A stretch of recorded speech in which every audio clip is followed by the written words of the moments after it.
आंध्र प्रदेश की हुक्मरान जमात तेलुगुदेशम ने 20 दिसंबर को होने वाले राज्यसभा के ज़िमनी इंतखाबात के लिए आंध्र प्रदेश से बी मस्तान राव और एस सतीश का अपने उम्मीदवारों के तौर पर ऐलान किया है।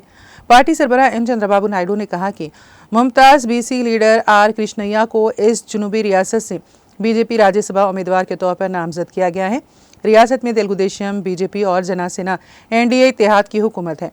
नायडू ने एक प्रेस रिलीज में कहा, बी मस्तान राव और एस सतीश को एनडीए इत्तेहाद के हिस्से के तौर पर तेलुगुदेशम से आंध्र प्रदेश से राज्यसभा के उम्मीदवारों के तौर पर ऐलान किया गया है। तेलुगुदेशम की ज़ेर क़यादत इत्तेहाद आइंदा ज़िमनी इंतखाबात में राज्यसभा की 3 नशिस्तों पर कब्जा करने के लिए तैयार है, जिसको असेंबली में 164 नशिस्तों की ज़बरदस्त अक्सरियत हासिल है।